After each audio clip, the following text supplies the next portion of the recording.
այս ամենը դատանը պետք է դիտարկի Միքայել Սրբազանի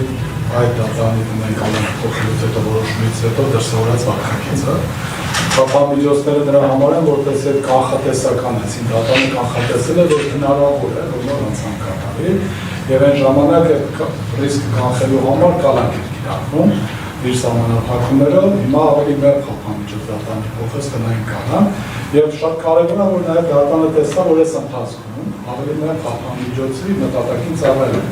Այսինքն որևէ կերպ Միքայել Սրբազանը ոչ բաժան վարքագիծ չի դրսևորել, որը կանգնեցնել կապամիջոցի փոփոխության։ Եվ այս առումով, ինչպես եվրոպական դատարանի, այնպես էլ Վճռաբեկ դատարանի եւ նաեւ միջազգային նպաստաթղթերի հիմքում դրված է, որ ցանկացած անգամ կապամիջոցի հարցը քննարկելիս պետք է նաեւ նախորդ վարքագիծը քննարկման ենթարկվի։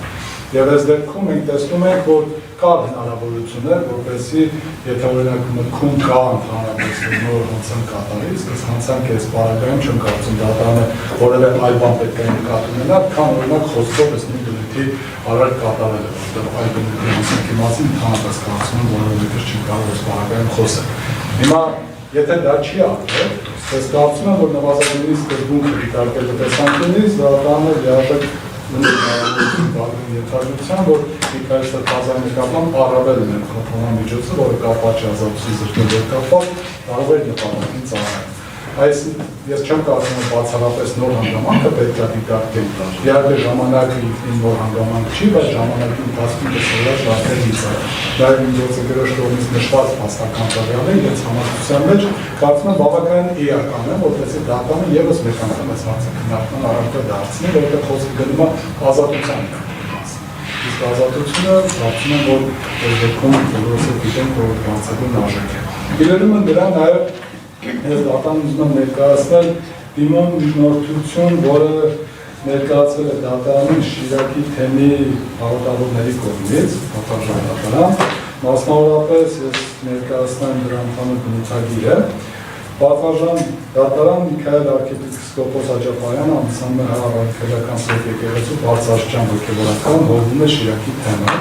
Նա արդեն 8 ամսից ավելի ինչ չի կարողանում կատարել հոգական պարտականությունները, իսկ մենք հավատավորներս մեր արդեն չեն կարողանում բավարարել մեր հոգևոր պահանջմունքները այն պատճառով բնականon ընթացքում։ Իսկ այս պահին նման միջամտությունը արդարացված չէ, առավելապես մեծ բախտի շրջանում հասցված հոգևոր պահանջմունքների իրական վնասման դառնալի է։ Դրանց հետո որոշակի նորմեր մատնանշելուց հետո ստորագրած անձին խնդրել են դատարանից գնահատել իրարված կապամիջոցի ազդեցությունը ոչ միայն անձի, այլև կրոնական համայնքի իրավունքների վրա, ապահովել հավատացյալներից համաշխարհային պաշտամունքի մասնակցի իրավունքի արդյունավետ իրականությունը, գնահատել, որ հանրային մասնավոր հավասարակշռման սկզբունքը խախտված չի Միքայել arczepiskopos Աջափարյանի նկատմամբ իրարված հաշվարկները մեր մասներով կամ վերացնելով եւ ընդհանուր առմամբ խնդրում են որպեսզի նրա կալանքը վերացվի տնային կալանք եւ թույլ տվի, որ բոլոր հնարավոր ու կարող կոնկրետ նշել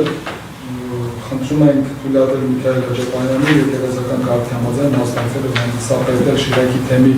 առաջնորդանից Գյումրու Սուրբ Աստվածածին 7 եկեղեցի կատարվող ծիսակարգերը, ամենօրյա առավոտյան ճաշի եւ երկույան ժամերկությունները, Կիրակի Սուրբ Աղոթները, բացառիկ եկեղեցական հրավերությունները, այլ կարևոր արարողությունները։ Պատասխան դատարան սրա մասին հրապարակային ըստեյության չէ հայտարարվել, որ նման ստորագրություն դիմումը նախատեսվում, բայց երկու օրվա ընթացքում ներքին կարգով իմանալով այս մասին 261 անձ է ստորագրել դիմում միջնորդության հիմքում, եթե դրա մասին հրապարակային հայտարարվել, կարծում եմ, որ քանակը բազմաթիվ անգամ ավելի կլիներ, բայց այստեղ մեր ցանկանում ինչի վրա ուշադրություն դարձնենք։ Մենք գործ ունենք բարձրաստիճան հոգևորականի հետ։ Եվ ես կարծում եմ, որ եթե այլ պարագաներում դա այդքան էլ առանցքային չէ, Միքայել Սրբազանի պարագայում այս հանգամանքը ոտի կողքին լինելու,